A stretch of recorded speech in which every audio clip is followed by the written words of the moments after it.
Hello, everyone, to the best virtual summit on youth and the Sustainable Development Goals. The Sustainable Development Goals, we call them SDGs in short, and they have been agreed by the United Nations back in 2015. Since then, this is our agenda to make the world more sustainable. And now we will focus in this session on what the organization will present themselves doing, but also very important. We are all now in the Corona crisis, and we will also talk about this. What is the role of young people in this crisis when we have been seeing that the economy was slowing down, that family got under the poverty line, healthcare systems were collapsing, but also the education was pretty challenging. So we have all of this, like we have this new situation now, and within midst of this crisis we have a lot of young people who are very passionate about the SDGs, who really want to contribute and make a change and want to also steer forward and drive this sustainable development agenda forward. And it's very interesting to see like what these different organizations are working on, which is like their focus, but also see how we best can collaborate to commonly all together move this agenda forward. And that's why it's like my great pleasure to have like different presidents actually, and people from the board here represented. They will, as mentioned, quickly present afterwards themselves and also what their organization is doing. So first we will have a presentation by Joana Ribau. She is the Liaison Officer for Quality Education and also the SDG portfolio from ESN. And then we have been following afterwards Hanna as the project director from AEGEE. And then we will follow with ESTIEM, with Duarte, who is the vice president for education. I hope I pronounce all the names correctly. This is always pretty challenging, despite we are here all in Europe. And then we have Senne, who is correctly the president of the current president of BEST, and they have been delivering this wonderful opportunity with this BEST Virtual Summit, really a 21st century summit. Engaging young people, having a really on-the-spot topic, but also delivering it online in such a short time. So also congrats for this. But yeah, without further ado, because it's really about our wonderful panelists here, I want to hand over the word to Joana. And she will talk, like all of them will quickly present themselves and what they will introduce themselves, but also introduce the organization they are representing, and mainly focusing on what the organization is doing in terms of the SDGs, and to give us a little bit better picture on what these organizations are doing. Joana, over to you. Yeah, thank you so much for the nice presentation. So the Erasmus Student Network is an international network, and we are present in 42 countries. And our aim is to support international students and support learning mobility. So we have a lot of local sections, so local associations that work with international students, and as well we have national organizations, and we work at international level. So we have a big scope of activities that goes from organizing a volunteering activity at the local level to the policy one. So in ESN, we work with the SDGs, and we aligned our causes, which are the fields where we work with the agenda. So we have 6 causes, such as social inclusion or education and youth, skills and employability, environmental sustainability, and we work in those areas with the international students and with the Erasmus+. We have been, along the way, we have been developing a lot of projects that go towards the agenda. As for example, we had a project which is Under the Rainbow, which is a project about capacitation of our volunteers about the LGBTQI community. So, and as well, we have CM, which is a project that where we are studying the social inclusion in learning mobility. However, we had one project that was very specific and very focused on SDGs, which was Globe Erasmus. So we wanted to introduce SDGs to our volunteers and to volunteers that work with learning mobility. So we developed a project where we capacitated our volunteers and others, part of ESA, in the SDG field and in global citizenship field. And with that, we had a training and we had development of recommendations for actions and as well a toolkit that actually capacitates our volunteers. Why did we start this way? One of the sentences that stayed with me in the framework of the SDG 4 is that quality education is enriched if not reached by all. And what we read in Liaison is that if we keep talking SDG language, we would miss some public. We would miss some volunteers that are not familiarized with the topic. So our aim last year was to make the topic for everyone, despite their knowledge in the field. And this is what we did with Global Erasmus. So we developed throughout the year a toolkit and we started to capacitate some volunteers. So this year we were able to introduce the topic for everyone.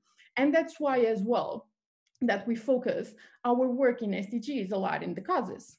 They are aligned with them, but instead of 17, there are 6. And it's much easier because everyone identifies with. Besides, we have been working as well in the impact of COVID-19 in learning mobility. So we developed a research on what happened to international students due to the pandemic. And believe it or not, and I think that's why we're here, COVID-19 has a lot of impact in the agenda for sustainable development of the United Nations. As so, yes, some parts of the environment, some fields like relaxed transportation, yes, they were improved, let's say. However, we have the part of social rights that we're going to have a decrease on our development. And that's why we're starting to study the impact of the pandemic in our international students, because Erasmus Plus is not an inclusive program. As you know, we're doing our best, but we still have a long way to go, and it will be less and less inclusive due to the lack of support that we had in some fields. As so, we had a report, and we are now reflecting on the work to do in terms of the agenda and how to support our students. We are now focusing on the social inclusion of the program, and then we'll be focusing on as well in the LGBTQI community and the support that we can give. And we have been working as well a lot in the environmental field, which is a very important part of mobility, as you know, and it has an impact that we must work on. So yes, I think that is it from our work, and I can answer to the questions if you have them. Thank you so much, Joana, for this short and brief overview of what you're doing in the SDGs. I know, like, the SDGs, as you've been mentioning, is such a broad topic. So sometimes it's hard to capture it. And at the end, I mean, nearly everything what we are doing somehow contributes to the SDGs in one or the other way. But yeah, thank you so much. And also, I guess afterwards, we can share with the audience as well some links on the website, some toolkits. So everything what you have to share, like, let us know so we can also share it afterwards. Also, you have, like, the audience, you got a Slido link, so you can ask questions to the speakers, but especially afterwards we will have a discussion, and there I think your view and your questions are very welcome. So now, with any further ado, we hand over to Hanna from AEGEE, who will talk about their work on the SDGs. Hanna, your floor. Yes, indeed. I will also share my screen. Okay, so as I said, I'm Hanna. I'm the project director of AEGEE, and I'm going to talk shortly about what us in AEGEE are doing for the SDGs. So yes, so what is AEGEE? We are a network of 160 cities around Europe with up to 13,000 members. And together with these members, we strive for a democratic, diverse, and borderless Europe, which is socially, economically, and politically integrated, and values the participation of young people in its construction and development. With that said, we do many different activities, projects, campaigns, and so on to achieve this vision in any way the youth thinks that we can reach this vision. For example, one of the projects that we did we do regularly is Europe on Track. And in 2018 was the edition on sustainability and climate change. And this edition was special because this was the first time AEGEE tackled the Sustainable Development Goals directly. So Europe on Track is a project where ambassadors in teams, which that year also included me and Marie-Claire, coincidentally, traveled through Europe for 1 month and raise awareness, create the space for discussion, and capture the opinions of young people in Europe on important social topics. That year, we also discussed the Sustainable Development Goals and educated young people on this topic. Of course, it's not enough to only talk about the SDGs themselves, but actually also to work on them more directly. And this is what we're doing with many different projects, because as said before, the SDGs, the sustainability is very, very broad.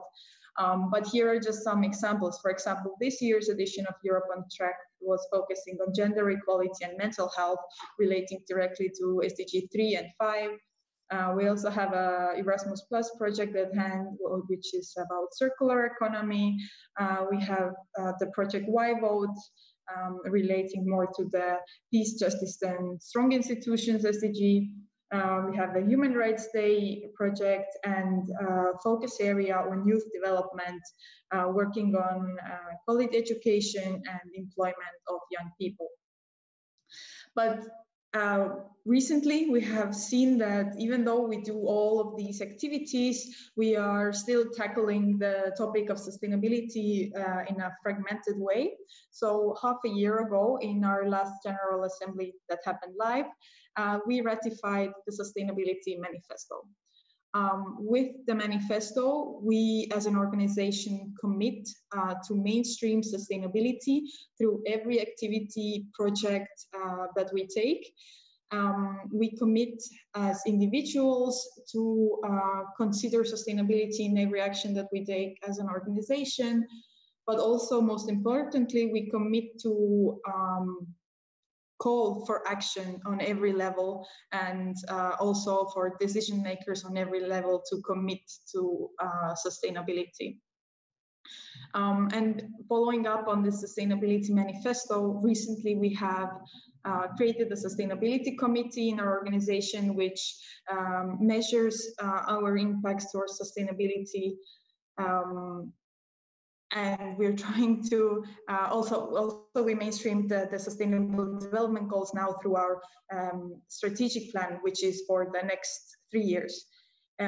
But even though we try to measure and do our best, this is still something that we definitely cannot do alone. So that's why I'm also very happy to be here today to discuss together with other youth organizations and see how can we work together to achieve this ideal.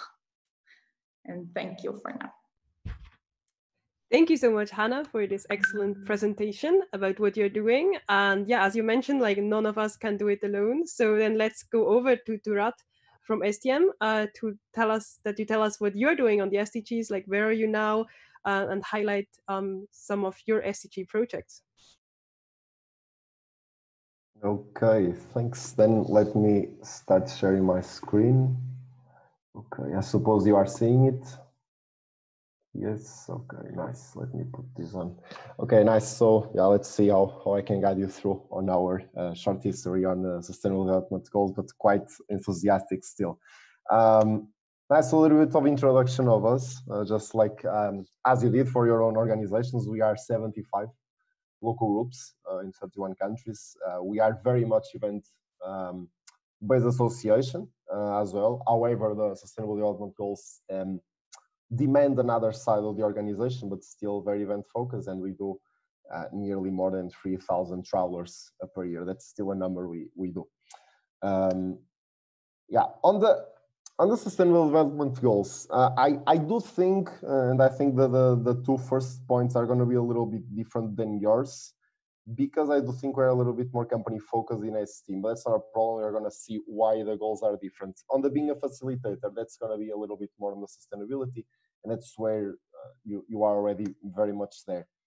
On being an analyst, what does it mean? At the moment, STEAM is developed descriptive analysis and dashboards. So we are doing a lot of graphical analysis on the current state of industrial engineering and management, meaning that our goal is that we create a lot of analysis that we can present to companies, universities on recommendations on what they should improve on economic growth and employability, and also on quality education. So, for example, as you can see, we have there, for example, the curricula of University of Porto and the curricula of University of Eindhoven, and then we can see, okay, perhaps we can go to the university and propose, yeah, you should change your curricula towards this or towards that, based on graphical analysis that we have. These are examples of graphics, but then we also have, as you could see, for skills of students and for market job.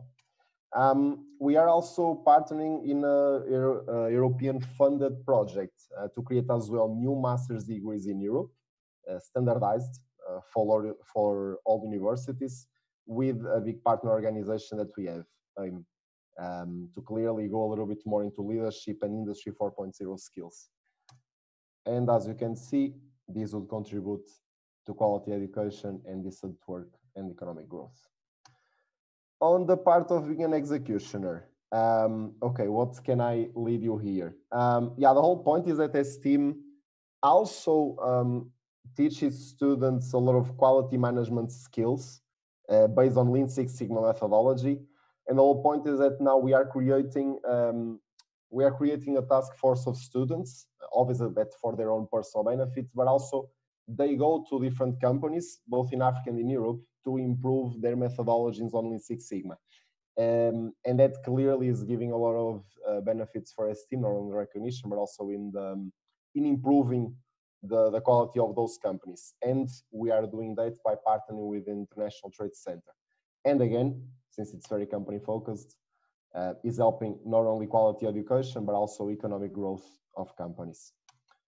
On being a facilitator, and this has been something that has been around in STEAM since 2009, but the execution got a little bit lost. And this year we introduced again, as some of you already mentioned, that you also have a team focused on sustainability.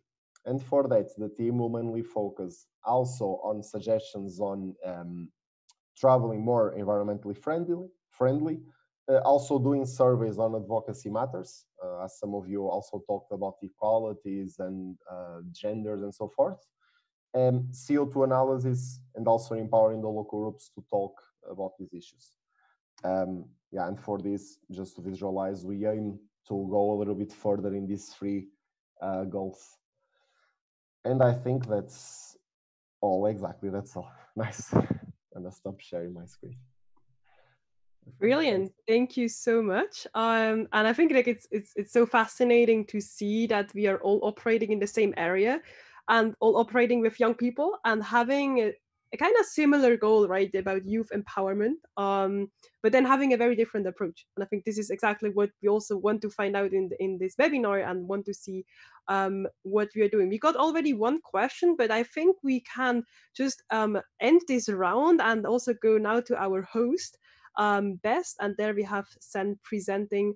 Yeah, let us know what you're doing on the SDGs, except having this brilliant webinar here now. Thank you, Marie-Claire. Actually, just like STEAM, we're quite new in our structured work towards the Sustainable Development Goals in BEST. We definitely haven't been doing this in a structured way for many years. However, also as Marie-Claire said, the SDGs themselves are quite broad. So many of our activities in many ways are tying into it. And recently we've started trying to sort of figure out how to make our separate activities work for the larger, broader goal of the SDGs. Specifically, for many years, we have been working with intercultural development, in making sure that young people have the opportunity to experience other cultures, to experience other people in many ways, and that way to sort of decrease the inequalities that exist, decrease the prejudices, and that way we try to go for a larger sense of community amongst European young people. Additionally, for a bit over 15 years now, we've been actively working on improving education through our educational involvement program, where we're working with institutions like SEFI, the European Society for Engineering Education, in figuring out what students want, what students need, and where education should be moving towards. This through dialogue with corporations, with institutions, with providers of education in any way, and specifically students themselves.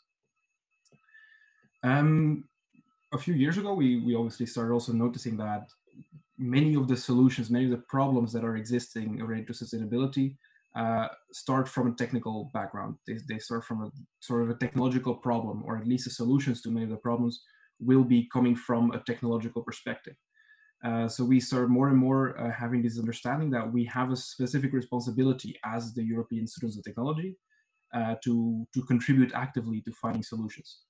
However, the first step there obviously is making people understand exactly what we're talking about, making people understand what the problem is. And that is the something that we've been working on very actively for the past year, and also the year before that, in making sure that everyone in our network, all the besties all over Europe, start to understand the problem, start to understand why we should be contributing to this, and that way sort of become advocates for the SDGs and for finding solutions for the SDGs. It's definitely not an easy task, and one of the steps in that whole process is, for example, this webinar and the whole virtual summit, where we're focusing on SDGs, on working on education, and the pandemic's effect on those things.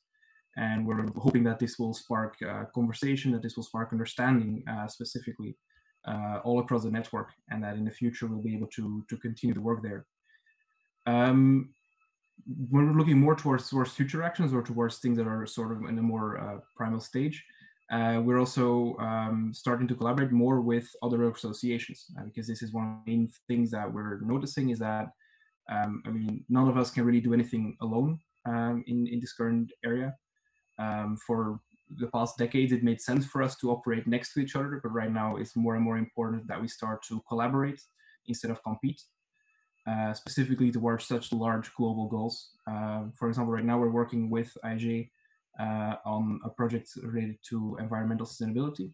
Generation Climate Europe is starting a new project. And we're definitely looking forward to doing more things like that. Obviously still focusing a lot on the awareness and on getting everyone on board and getting everyone to take action, and sort of taking all the individual actions that are now happening all across the network, of which there are quite some, but getting them all clustered, getting them all structured, and making sure the impact is maximized of the individual actions we're taking.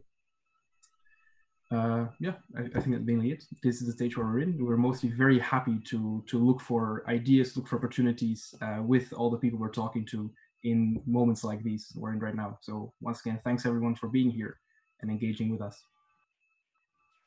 Brilliant. Thank you so much to everyone for these wonderful presentations. Already give us kind of like an introduction to what your organization is doing. Also, where are you now? Like, what is already happening before we go into the panel discussion, where we mainly focus on where do we want to go? So what is our goal? What is like still missing? So all of these questions will be tackled next. So yeah, thanks so much. And I think it was really brilliant to see how many collaboration already could spark out of what you have been presenting now. Just like remind the audience, and for the new people who have been joining, there is the possibility to use the Slido where you can send some questions. Otherwise, it's pretty tricky for us to get your questions. So please use the Slido.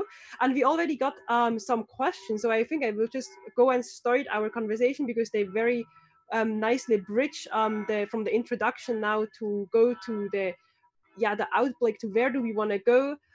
So yeah, I'm just like reading out a question loud, and then I hand over to whoever from the panel jumps on it first. So having identified the goals that are connected with your university or the place where you're very active, have you considered cooperating with other universities or entities for very concrete actions to connect with some of the SDGs? I mean, some people have already been mentioning this, but do you have any other project coming to your mind? Feel free.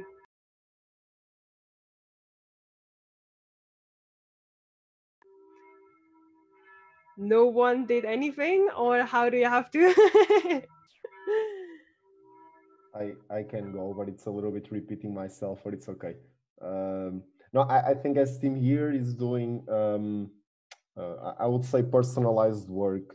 As you saw, we are taking an analyst perspective, so we are going very data driven in the analysts in the curriculums, for example. And what we are doing is taking a consultancy work. Every university that wants to do a research work with us, we take human resources towards that direction. So you could see working on the curriculums, we pick up the curriculums and we analyze them. I do think STEAM will continue this way in many other topics, and this is an example for the panel here as a thing to analyze. Yeah, that's it. Yeah, I can add on that. Can I? Yeah. About what we're doing in Liaison in the project that we developed last year, we came out with recommendations for actions, so that we're very focused on the local level. So for our local sections to work with their stakeholders, and as we know, Erasmus Plus involves, of course, a lot of universities and higher education institutions. That's the core.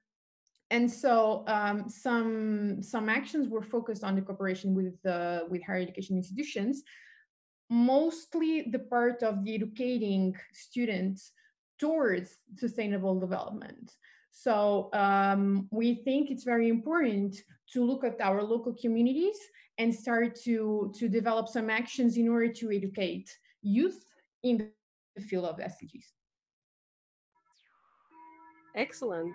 Thanks so much. And I think there are probably many other projects you're doing, and maybe also that your locals are doing.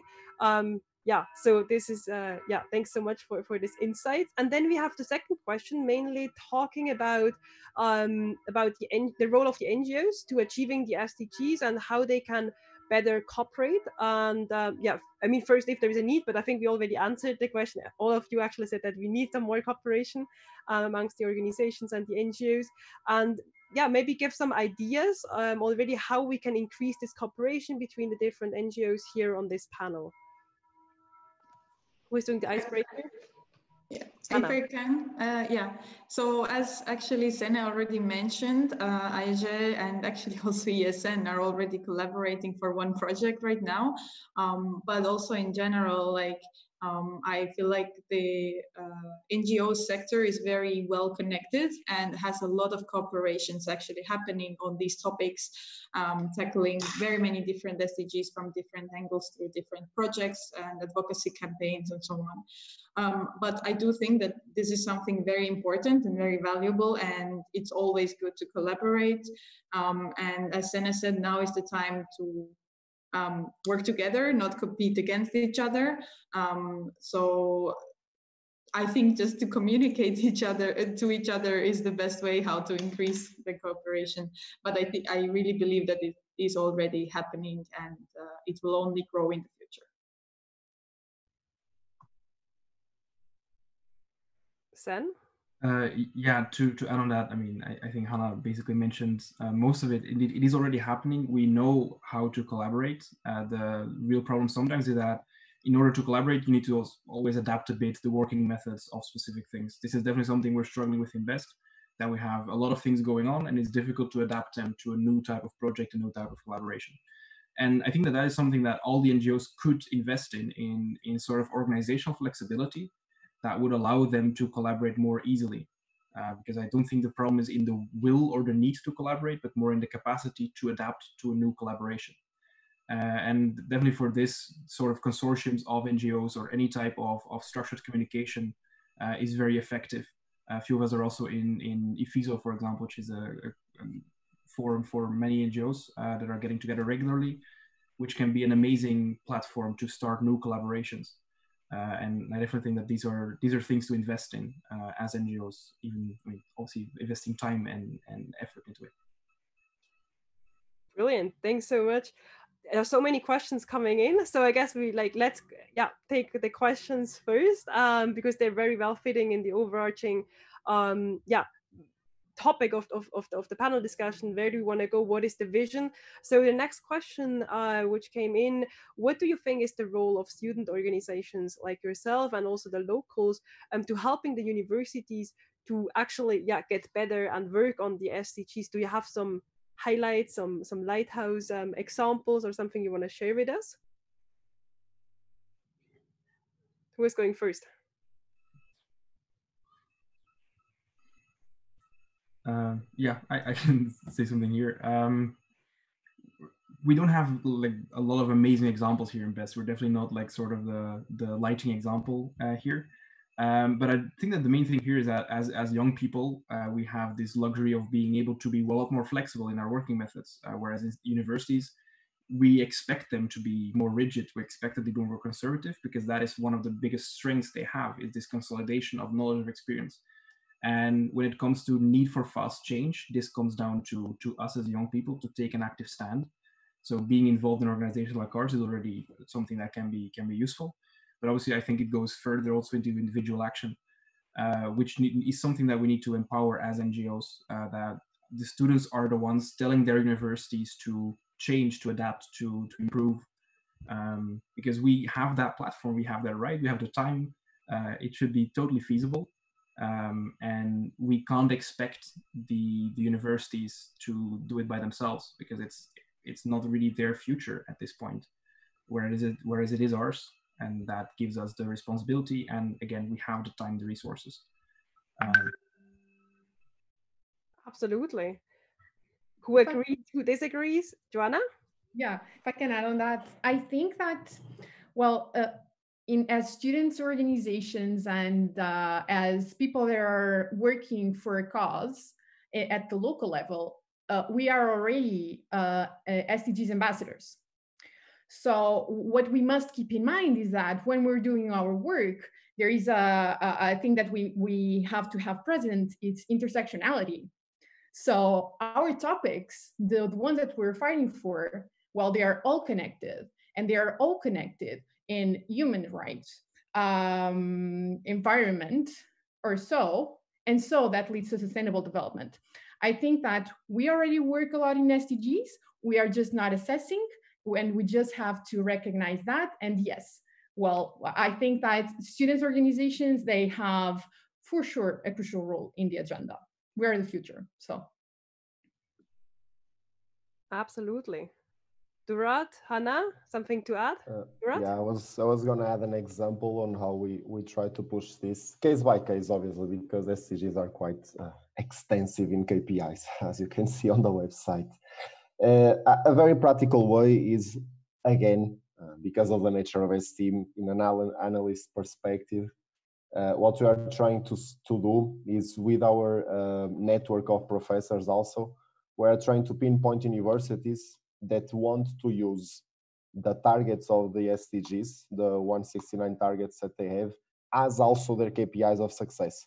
So when they define what is a success for a curricula, or what is a success for the university program for the students to learn, we are trying to use some cases in the network where some universities uses the KPIs or the targets of the SDGs also as the same targets of the university.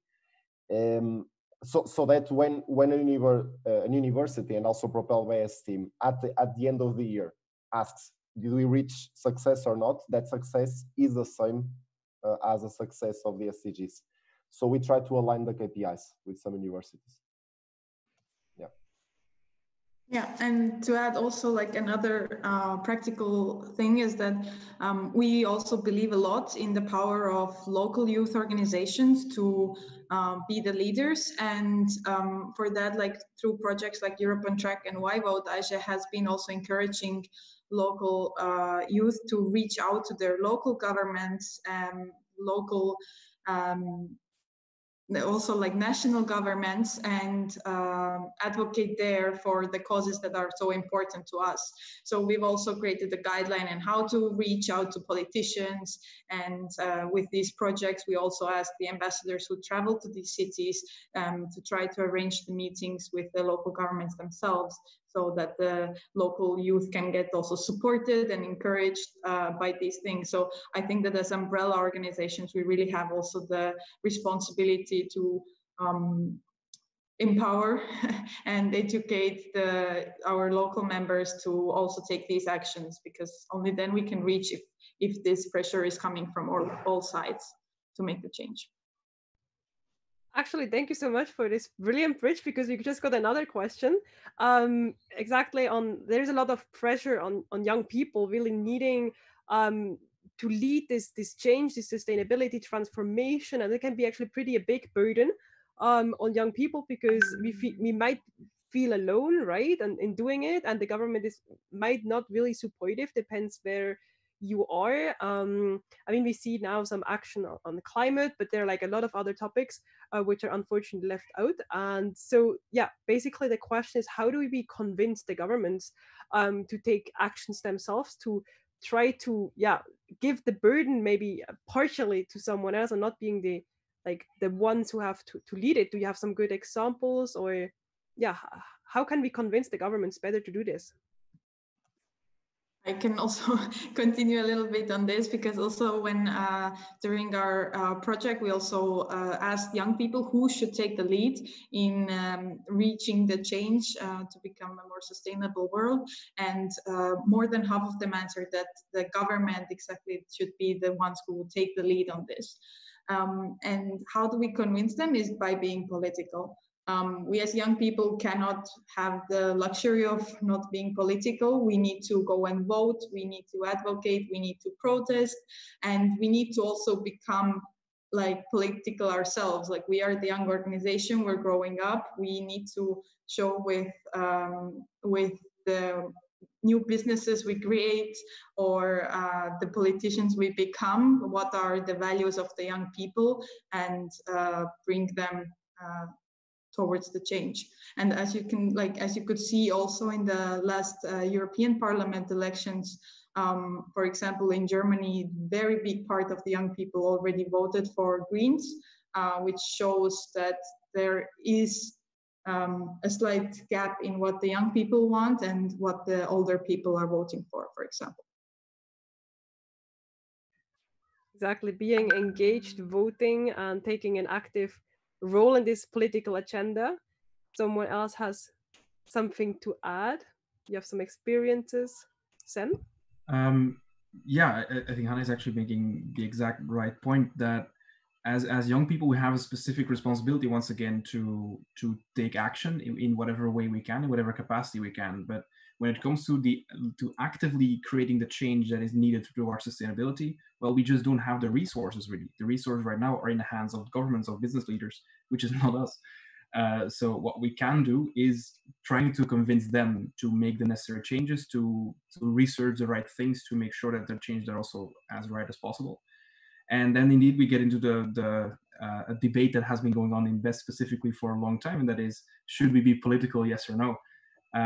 And because many student organizations prefer to remain apolitical, if there is such a thing as being apolitical, because it's often difficult to make sure to remain in the favor of the people we rely on, like governments, like universities that are across different political systems across all of Europe.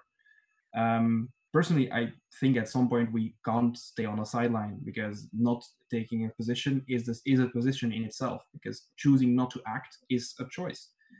So at that point, we will all need to take a position, to take a stand that has political consequences, likely. Even though we might not always like it, it is probably a bit out of our comfort zone, but it's not a choice, because not acting is a choice, and we need to all be very aware of that. Absolutely. And I just have a follow-up question actually to STM and BEST. Is it the time to become political and make the voice of engineering youth be heard in the government? Yeah, maybe Duarte, you want to follow up on this? Yes, I can follow up, as being on the board also allows you to touch the political and not political question.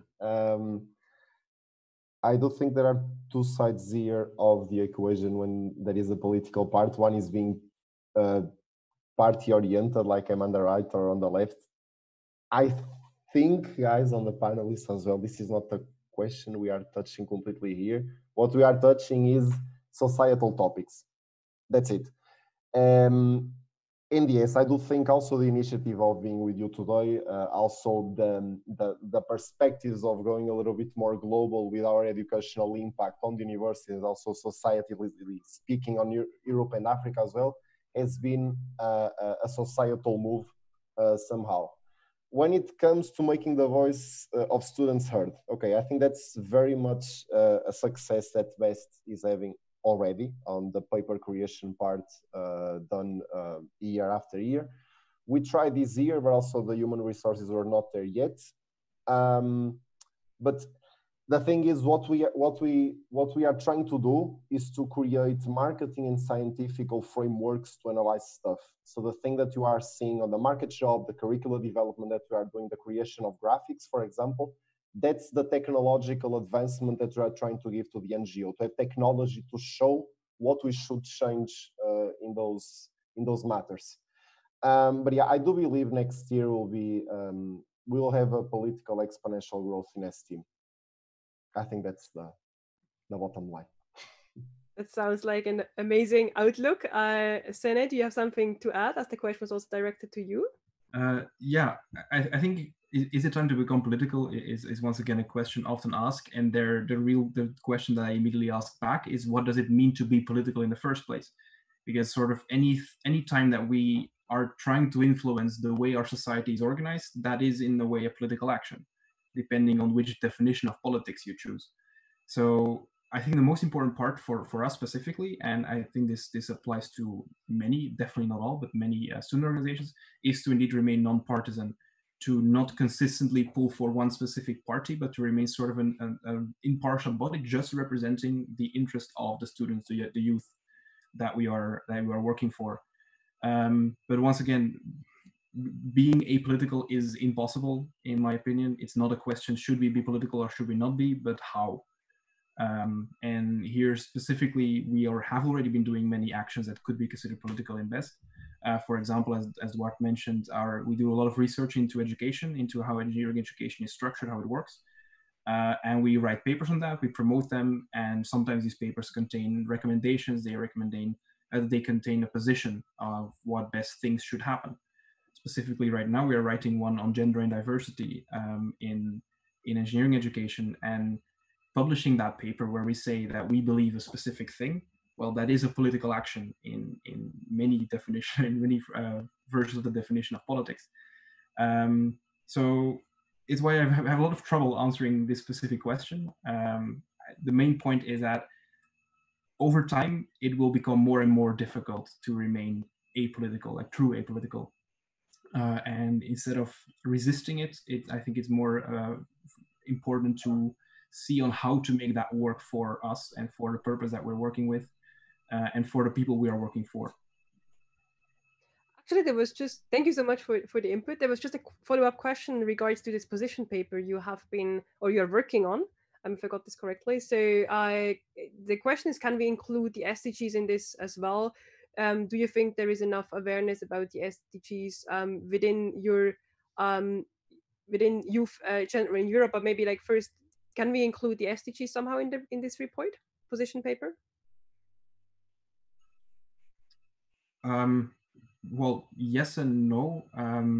For the current one, I don't think so, because I mean, it's based on a specific set of research that did not include the SDGs in the first place. So it would be weird or bad research practice to start adding new things in the final stages of the writing of the paper.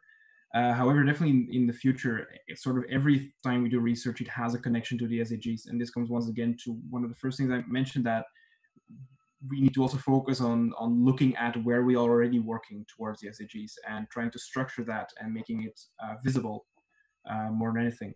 So I definitely think that in the future, for BEST specifically, there is a position paper where SDGs will be tackled in one way or another, it's going to happen. I think that is an inevitability as well. Right now, the awareness is still a problem. I do not think that amongst STEM students in Europe there is significant awareness or sufficient awareness to go that far yet, which is why this is still going to be, in my opinion, has to be the focus of specifically our own organization for the next 1-2 years. Absolutely. Someone else, like, what do you think? How is the level of awareness amongst young people in Europe? Maybe you can even tell us some differences. Maybe like Hanna, through Europe on Track, there are some difference you can elaborate, but also any other organization, of course. And then, yeah, how do you specifically try to increase the awareness? You have been already mentioning some campaigns, but if there's any other example, yeah, we would be really happy to know. Also, the audience asked this question, so I think it's of great interest.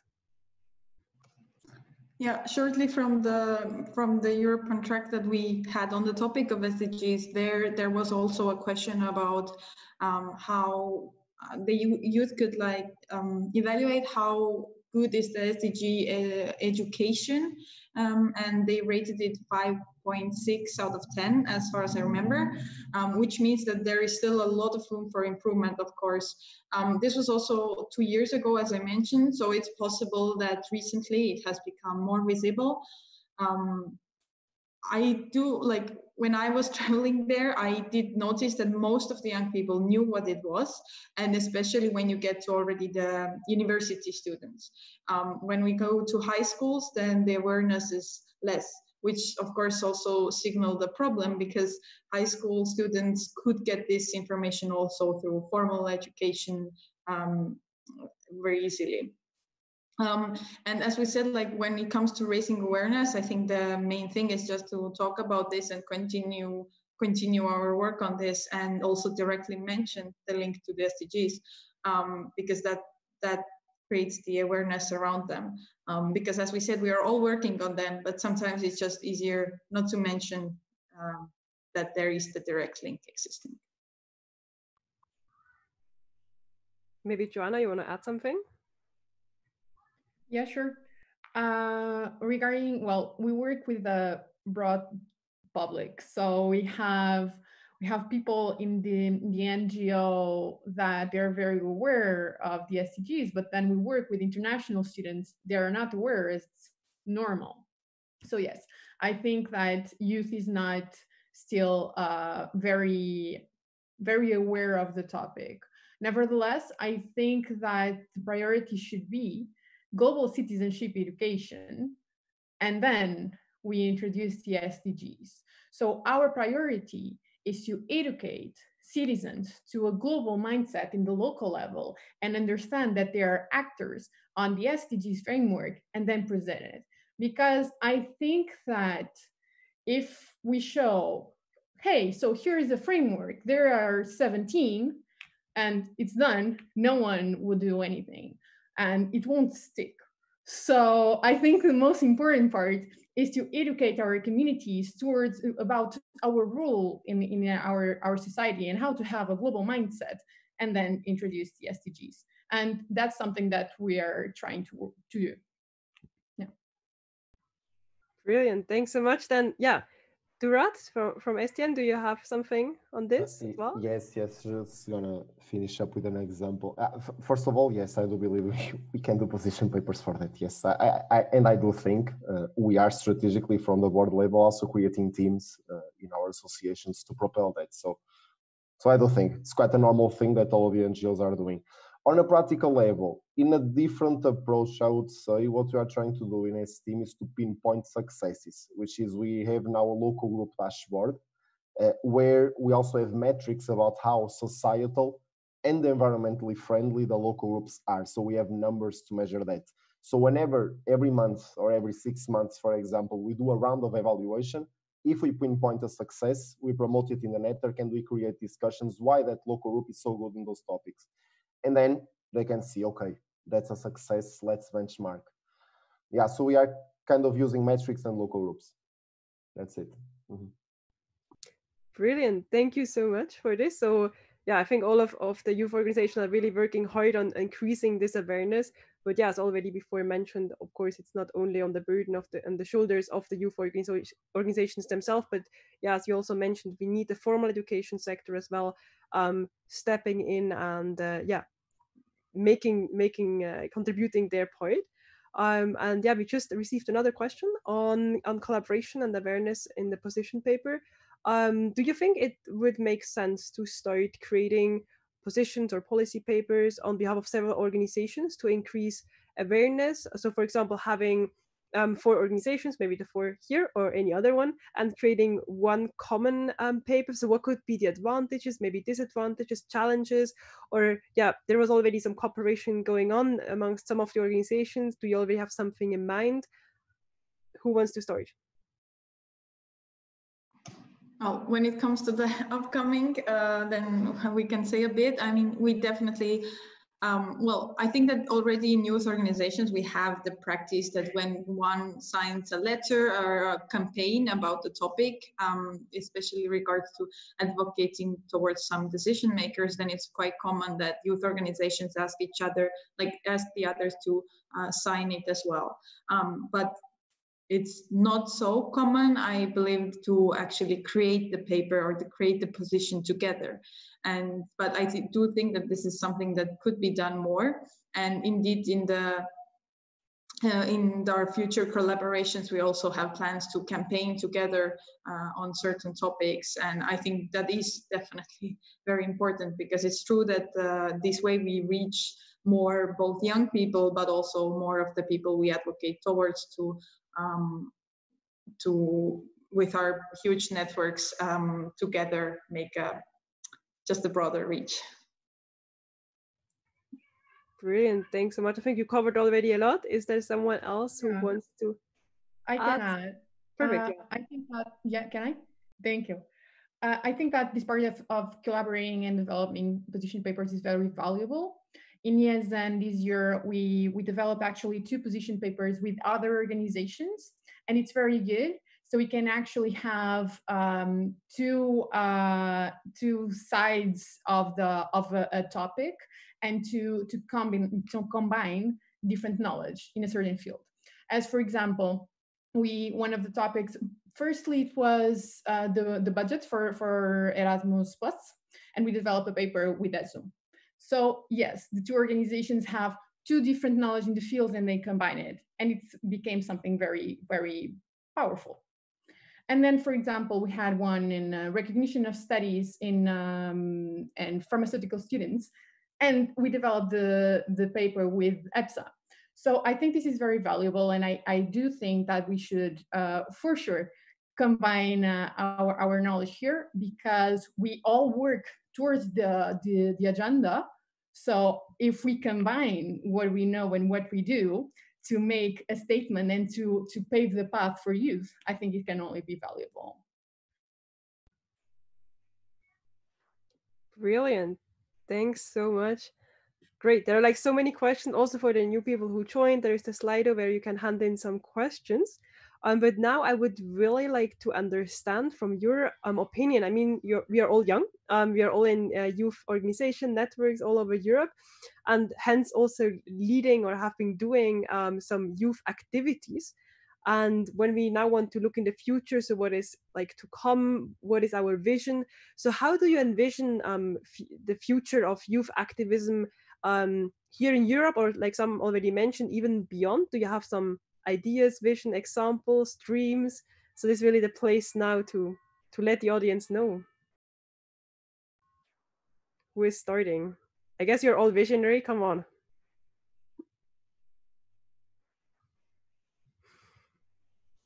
No one visionary of you? Like, I can't imagine.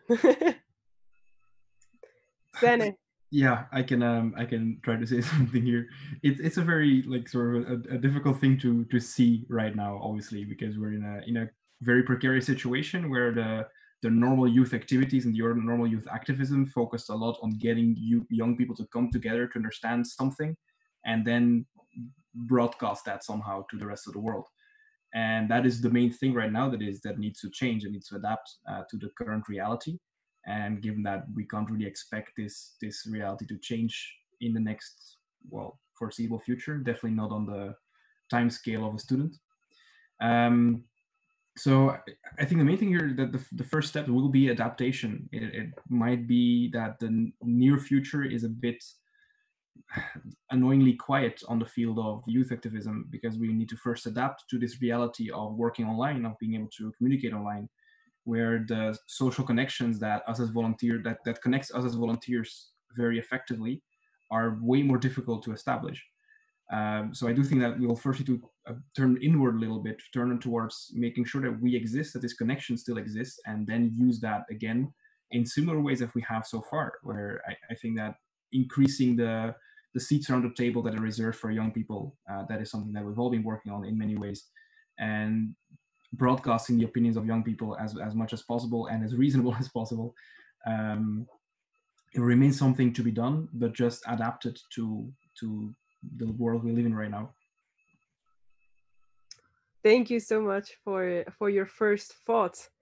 Someone else want to contribute? How do you see the future of youth activism and activities? Hanna.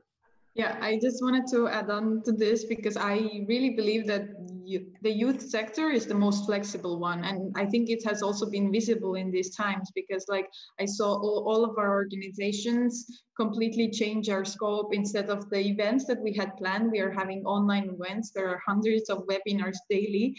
And also even this summit was organized in a very short time. And I think that's an amazing approach to have. And also like this brings in its own advantages. We are more accessible for young people who would maybe otherwise not be able to participate in these kind of discussions. And we're also more accessible, more inclusive. And I also believe that for the future, when we look at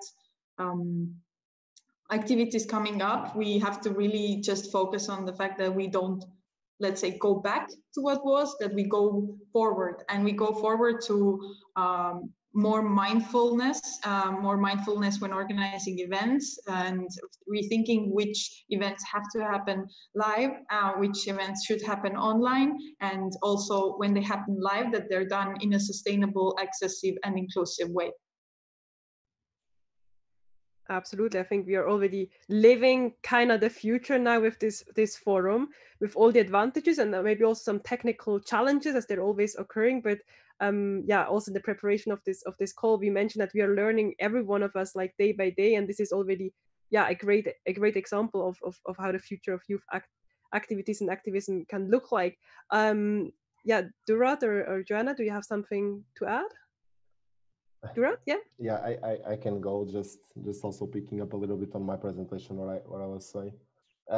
I do believe the future will pass on being more of even stronger in facilitation and even stronger in statistics for people. Since we are the NGOs that encompass a big knowledge, geographical knowledge on our expertise, so technical stuff, industrial engineering, the Erasmus network, and so forth.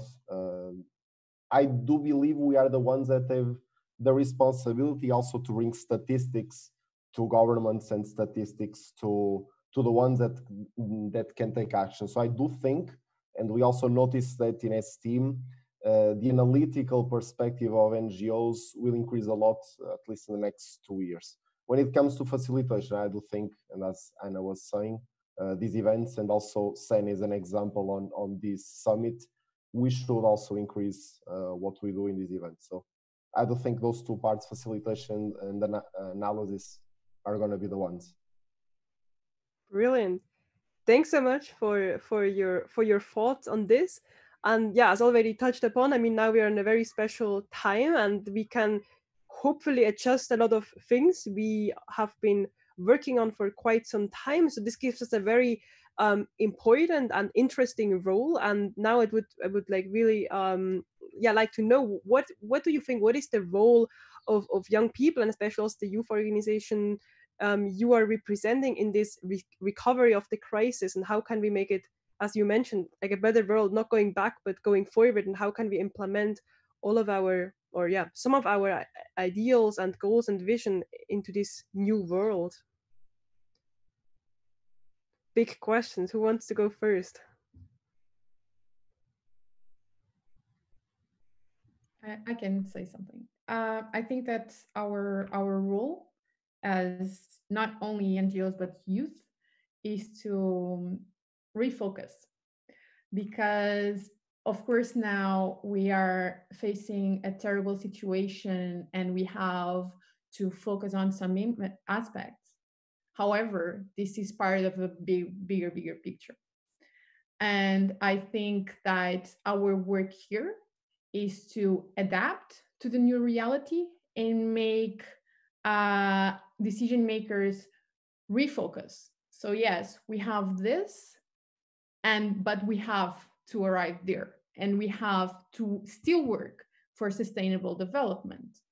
And we know the economy it's going to collapse, and this is this is terrible, but this is a reality that we have to work with, and we have to still focus on the other two fields of sustainable development. So I think as youth and as leaders, youth leaders, right?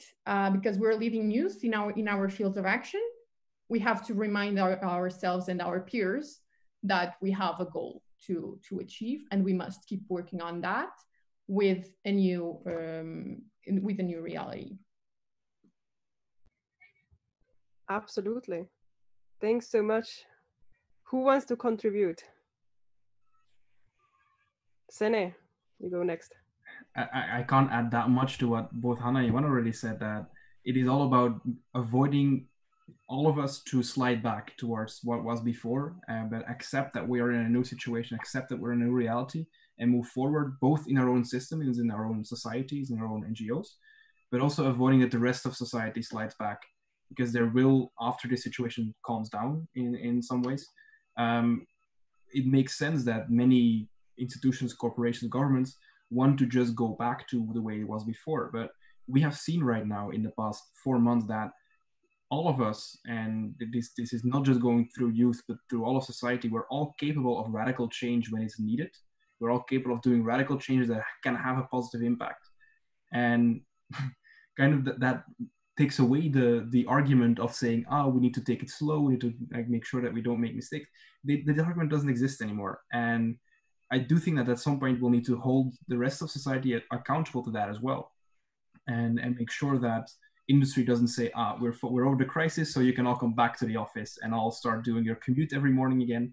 That's not something that we can allow to happen, because once again we have the platform, but also we will be the ones that are going to be in the industry, they're going to be in politics in reasonably soon. So I think there's our responsibility towards society as a whole. Again, keeping the push going forward. Yeah, thank you so much.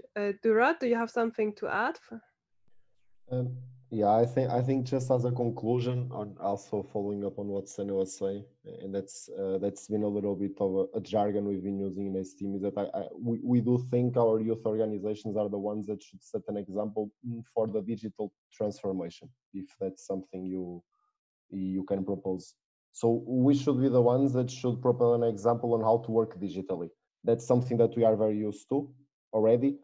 But more than being used on working, we should be used to deliver services digitally. And I do think that will be the sector that will be the best, and will be the ones, not we ESTIEM, but we youth, okay, just for the record.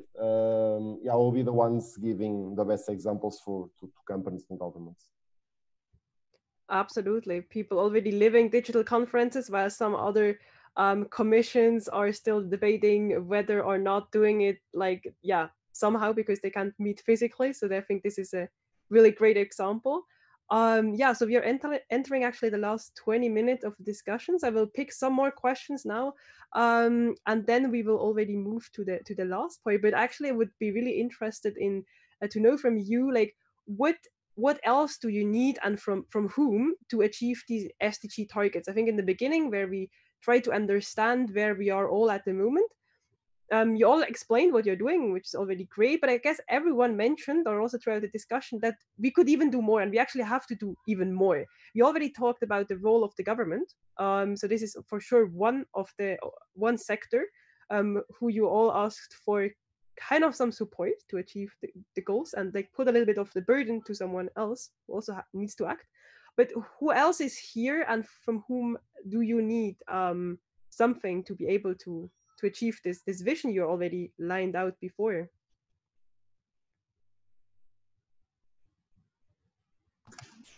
Well, definitely there are challenges to achieving more. One thing that well, we've noticed in our organization when working on the SDGs and now trying to measure our contributions towards them is that SDG targets and indicators, they're very much targeted towards countries. They're not targeted towards civil society organizations trying to fulfill these goals. Nonetheless, this doesn't mean, of course, that we cannot work on them and we cannot contribute to them. But still, it's very necessary that all other sectors also commit to these. And being Estonian, I also see sometimes how in my country, even though we are so reliant on non-renewable energy, for example, and these kind of things, that these are just things that we as youth sector can try to advocate for, but we cannot really change directly. Of course, as individuals, we can go onto these fields and so on, so we can indirectly work on it, but there's more that's needed. And we also need to have, well, as youth organizations, funding is a necessary question always. And we also need to have funding to make these changes happen. If youth are expected to be the leaders of the change and to bring their new vision and new vision of the new world to reality, then we also need the necessary resources to make it happen.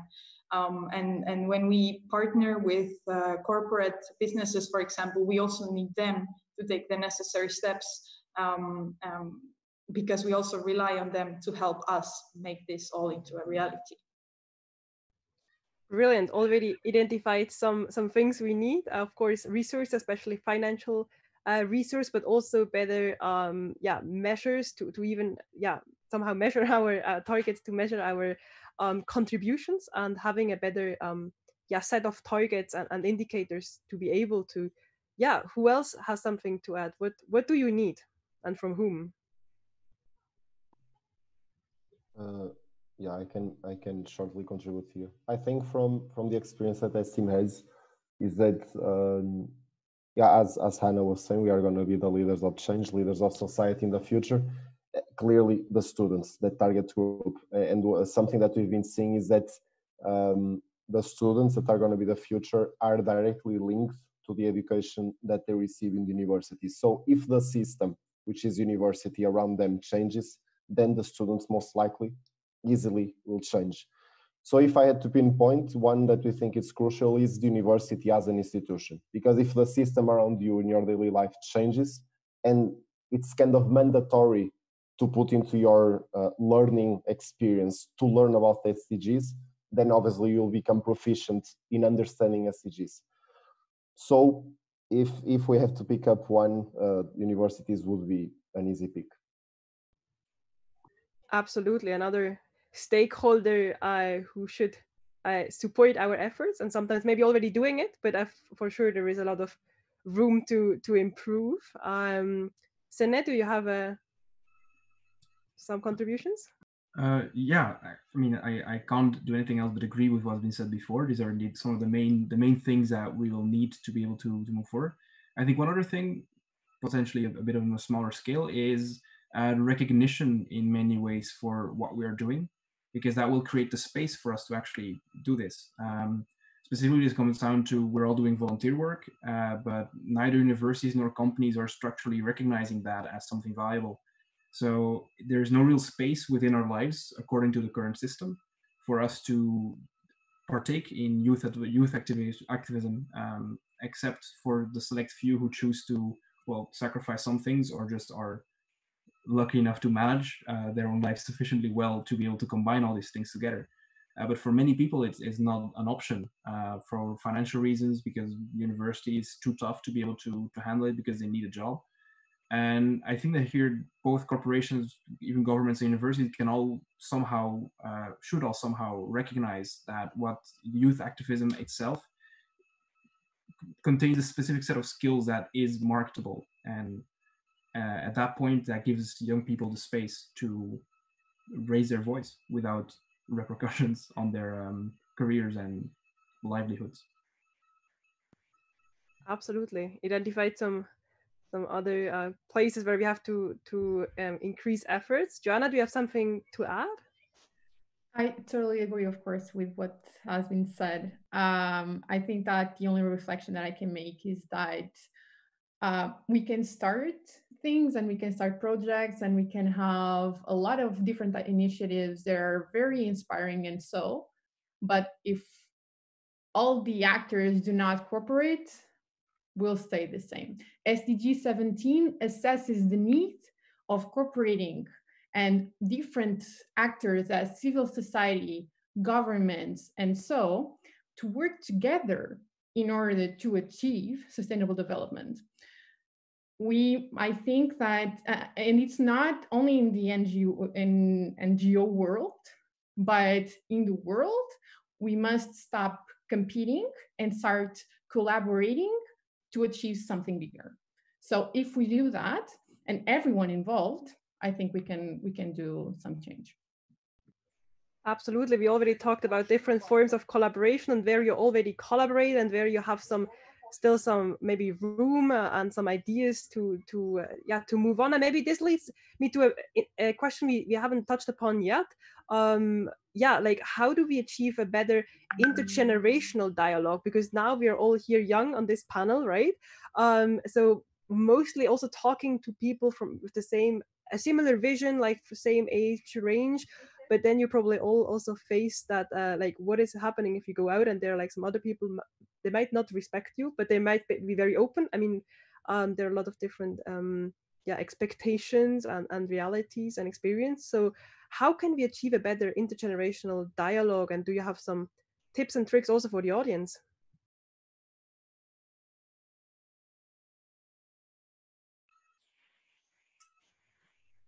Senne? Yeah, I can. I can say some things here.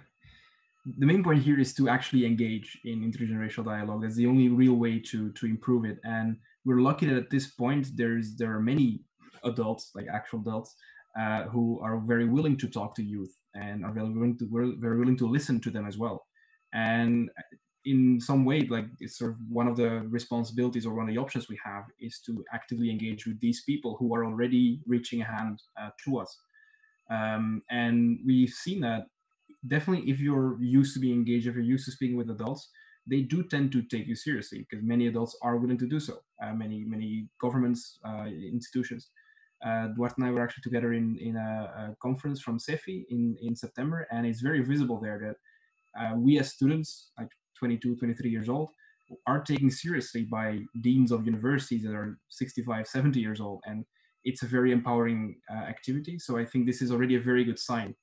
On the other hand, by having this experience, by talking to people who want to talk to us, by having a proper interaction between different generations, it also gives us the necessary experience to open up new conversations with people who are not inclined to do so at this point. Basically, by having the experience of talking to people, talking to these deans, that gives me the opportunity to also open a conversation with a less willing participant from somewhere else in the industry or in the market. And that way actively pushing for this dialogue. Because I think every indication is there that all parties involved can have a valuable conversation. And in the end, the only real challenge is making all the participants understand that the debate is relevant. At that point, they'll be very willing to engage in the next one. Brilliant. Thanks so much for your experience and some of your tips and tricks. Duarte, Hanna, Joana, do you have something to add? Okay, thank you. I could add a little bit because I agree with Senne that the main thing is to actually act and actually step into this intergenerational communication. And one of the things is also that I think that often we talk past each other because we also use different communication channels. Like I cannot imagine my grandmother following this online summit, and that's why it's also we have to look at all these barriers that we have in the communication with each other. On the other hand, when you see like local governments organizing these open events for citizens to come and talk, the average age there is quite old. So it's important that we don't talk maybe even about the same things, but on different platforms and never reach into an actual debate or a discussion. I went to a small city in Italy last year where I heard that they have a Telegram channel which pops a message to everybody following every time the local government makes a decision about something. And this has definitely increased a lot the citizen engagement in that city. And I think like this is a very simple, small thing, but these kind of initiatives, e-governance, and things to engage all generations are needed, and it has to be from both sides. Youth need to reach out more to the older generations, and the older generations also should reach out to youth more. But as Senne said, some of them already do that. Brilliant. Duarte, you wanted to add something, right? Yes, I think it's yet again, I'm always talking about the analyst perspective, but whatever, I'm going to continue because it was quite important for our year. I do think, and Senne also told, we were in CEFI conference this year, and I got struck by many CEFI representatives. They were asking, yeah, what is your value proposition as a STEAM? I was like, okay, what can I offer you? So what we analyzed is that very deep into our products, we are not talking the same language to these stakeholders, to deans or to companies or whatever. So we came one step back and we said, okay, in order to create these interchangeable dialogues, as we are asking here, we need to create products that these stakeholders are willing to talk with us about. So that's why we came a step back and we created this part of databases and analysis and dashboards on these professional informations for these stakeholders. So we believe this can be also products that other NGOs can develop in their own topics to better create discussions about important societal topics. Yeah.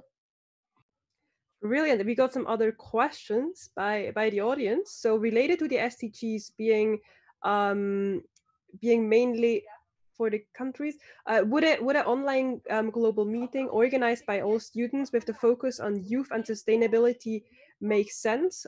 So yeah, how can we better collaborate? Do you have some ideas? Duarte, you wanted to say something? Yes. That's really interesting because I do think in STEAM we believe in intercontinental, like worldwide benchmarking, but not worldwide execution. So I do think that, and that was also something the research of STEAM, we took out many partnerships that were worldwide. So I do, for that question, I do believe we can get together, and also Senne talked about IFISO, and that's a great platform that STEAM also uses, to talk and to execute common projects. Worldwide, only talking, I wouldn't go further because the execution is quite slow. Absolutely. Someone else something to add?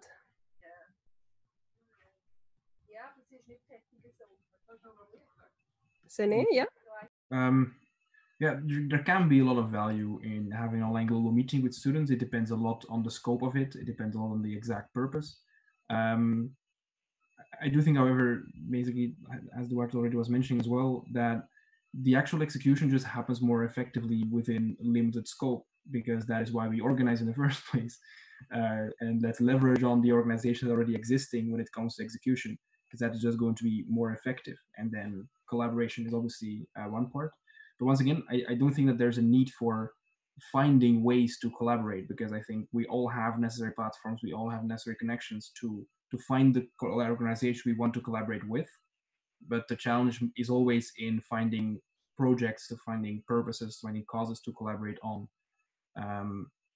which could be used in an online global meeting, but then we basically get into resource assessment, how relevant it would be to organize it.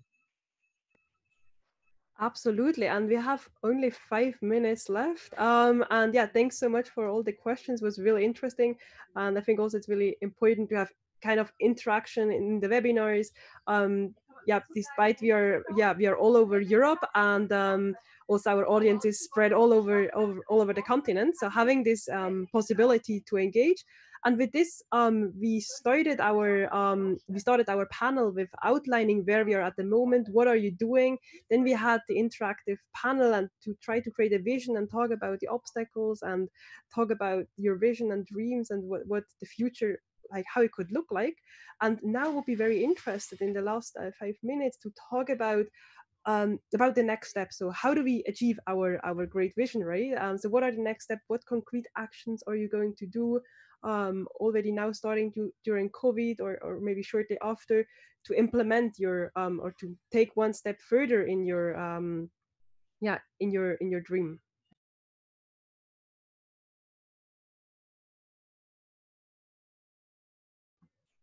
Who wants to start with the first step?